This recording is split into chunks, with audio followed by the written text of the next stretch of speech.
جوں ہی تیرا نقش قدم ملا،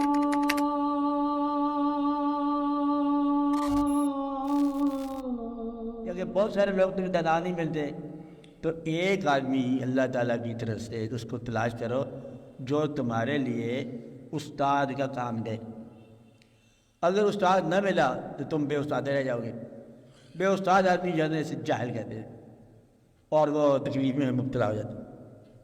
اس وقت مذہب تو نہیں مانتا، کیونکہ مذہب ہم مانتے ہیں ہے تو اللہ کا، لیکن ہم مانتے ہیں استاد کے حوالے سے، جس نے پہلے دن پڑھایا کہ انہوں نے کہا، ابا حضور نے کہا تھا یہ مذہب سچا ہے، تو ہم نے اس کو سچا ہی مان لیا، ہمیں تحقیق نہیں ہے۔ آپ بات سمجھ رہے ہو؟ تو لہٰذا آپ اس پر ہماری بات بھی وہ نہیں ہے، کیونکہ اس کے اندر وہ باتیں ہیں جو ہم ثابت نہیں کر سکتے۔ ہر مسلمان جانتا ہے کہ ہمارے مذہب میں ایک بات ہے، کہتے ہیں فرمانے والوں نے فرمایا کہ فرشتے ہیں، مذہب اسلام میں ہے لفظ کے فرشتے، ملائکہ فرشتے ہیں، ہم روز ذکر سنتے ہیں ان کا۔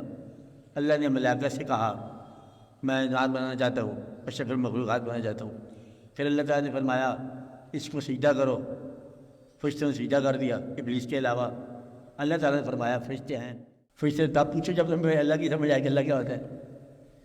نہ اللہ کا پتہ، نہ اللہ کے فرشتوں کا پتہ، نہ یہ واقعہ کہاں ہوا، تو پھر تمہیں یہ بات سمجھ نہیں آئے گی کہ ہے کیا، للۃ القدر کیا ہے، فرشتے کیا ہے، جبریل امین کیا ہے، اسرائیل کیا ہوتا ہے۔ حالانکہ اسرائیل کو روز دیکھتے ہو تم، اگر کسی کے گھر و جنازہ کے ساتھ ہی یہ اسرائیل کی کارروائیاں روز ہی ہیں، ہر روز دن میں 70 مرتبہ جو کوئی جاننے والے کارپوریشن کا بھی آپ نے ملازمت کیا کسی سے، ڈیلی جو ہے وہ کتنے سرٹیفکیٹ دینے پڑتے ہیں، ڈیتھ سرٹیفکیٹ کتنے ہوتے ہیں جی؟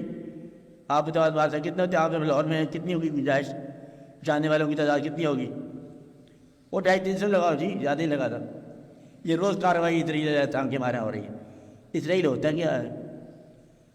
ابا حضور کون لے گئے، امی جان کو کون لے گئے، دادی اماں کو کون لے گئے؟ اسرائیل ہی آتے ہیں، نظر نہیں آیا، اور نظر ایک دفعہ آتا ہے، اس کے بعد نظر کچھ نہیں آتا۔ مانتے ہیں خراب نہیں، لیکن دیکھ سن آپ سمجھے یہ بات؟ اب اس کو ہم نے مان لیا کہ ہے، دیکھیں بغیر۔ کیوں مان لیا؟ کہ فرمایا گیا، کس اللہ نے فرمایا؟ اللہ کو ہم نہیں جانتے۔ پھر ہم نے یہ کہا کہ یہ فرمایا حضور پاک صلی اللہ علیہ وسلم نے کہ اللہ ہے، ہم نے کہا اللہ ہے۔ کیوں کہا؟ کہ آپ جو فرماتے ہو ہمیشہ وہ سچی ہوتے ہیں، تو ہم نے آپ کو سچا مانا۔ ہم نے کہا ساری دنیا نے مانا۔ آپ کو بات سمجھ؟ جب تک سچے کی بات کو نہ مانا جائے، سچ کیا ہوتا ہے؟ پھر تو بحث ہی ہوتی ہے۔ تو لہذا جس آدمی کا خدا پر بھروسہ گیا نا، وہ پھر بھی مسلمان ہو سکتا ہے۔ جس کا حضور پاک پر بھروسہ چلا گیا، پھر اس سے کیا رہ گیا؟ اب یعنی کہ ماننا، اب جو فرمایا حضور پاک نے وہ صحیح ہے، اور ان کے فرمائی ہوئی بات کو کنوے کرنے کے لیے ان کے جانشین اور ان کے جاننے والے ہر دور میں رہے ہیں۔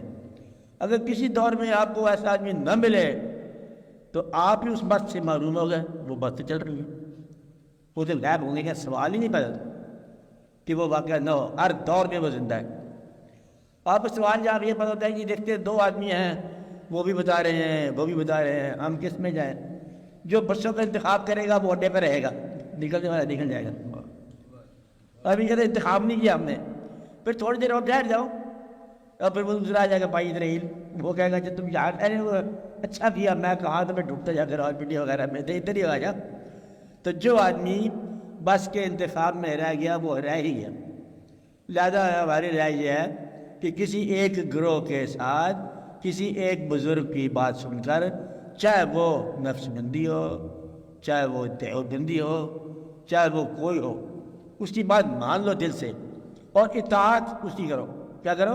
اطاعت کرو، اور کسی جگہ اللہ کا نام لے کے سوار ہو جاؤ، نیت خالص رکھو، ارد گرد کا کام نہیں دیکھو وہاں کیا تھا تو وہاں کیا نہیں ہے۔